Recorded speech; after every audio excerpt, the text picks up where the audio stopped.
donc Sénégal tey Eric Haaland gis ngeen ko bi mu defee sa sortie ne parmi ses favoris waxul ses favoris mais ses outsiders ñi nga xam ne équipe yoo xam ne mën nañ créer ay surprises tudd na ci Sénégal ci la voilà donc Sénégal équipe la boo xam ne léegi rayonnement international la am par rapport non seulement à ses joueurs et ce titre de champion d'Afrique évidemment il y a d'autres grandes équipes comme le Brésil tey boo xoolee liste Brésil bi ñëpp dañuy wax ne que c'est une équipe qui va peser parce que ñoom tamit à toutes les lignes ils ont de grands joueurs te ñoom ñëpp ils sont en forme boo xoolee équipe bu mel ni Hollande ñoo bokk club ñoo bokk équipe ñoo bokk poule pardon mais c'est une équipe aussi qui pèse parce que voilà ranking FIFA bi aussi c'est des indicateurs assez parlants pour xam aussi ñi nga xamante ni ay équipes yu mag lañ am na équipe yoo xam ne ay outsiders naturels lañ comme Angleterre ñi ngi ñëw nank demi-finale de l'Euro demi-finale de la Coupe du Monde finale de l'Euro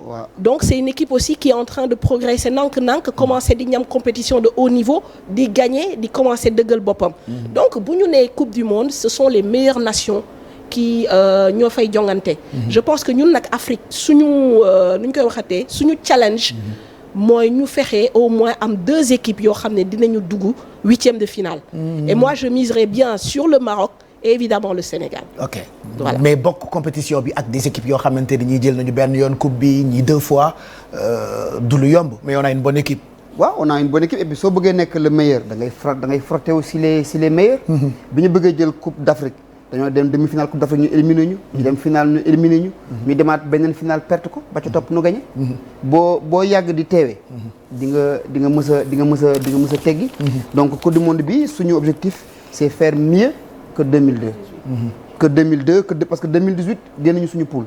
2002 dem nañu ba quart de finale Alan Manzis këpp yalwaan gi. si le fameux but en or. génn dajante ak Brésil dóor leen. donc ñun suñu objectif ren mooy fexe ba def mieux que 2002. Déjà aller en quart de finale ce serait un bilan bien. Aller en demi-finale ce serait extraordinaire. Et à partir de la demi-finale nag. foofu nag eh bien dégg nga maam c'est-à-dire. foofu on verra. on verra daal. foofu nooy choisir quoi ñun. waaw loolu laa gëm. et puis waxuma sax coupe bi mais ñun ñëpp a bëgg a yàgg ci compétition bi quoi.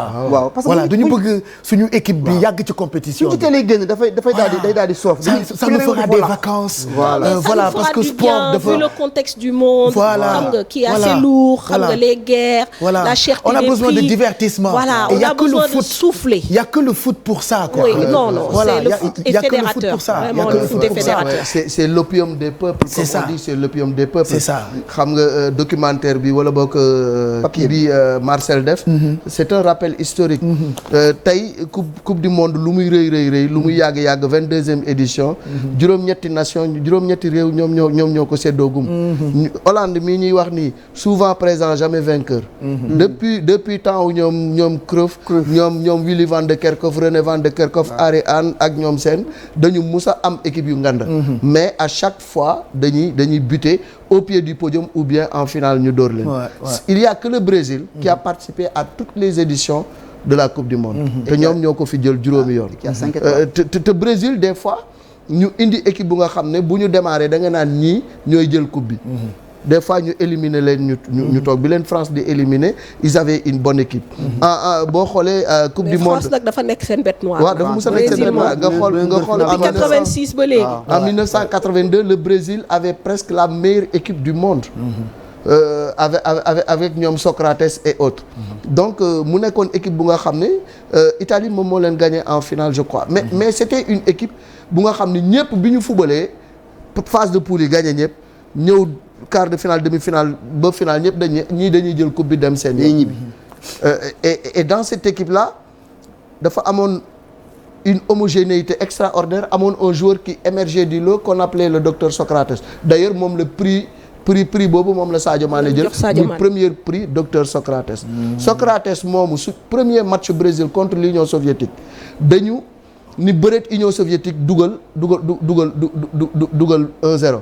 ñu am góol bu nga xam ne comme jinne Dassayev loo dóor mu génne ko. da ngay dóor ba yaakaar ni bal bi egg na ca caaxee mu ne nii mu ñëw.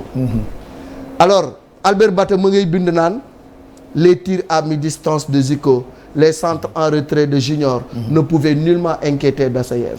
Puisque cela ne payait pas, il fallait faire recours à d'autres créances. Ce fut un Socrates qui fit confiance à autre chose.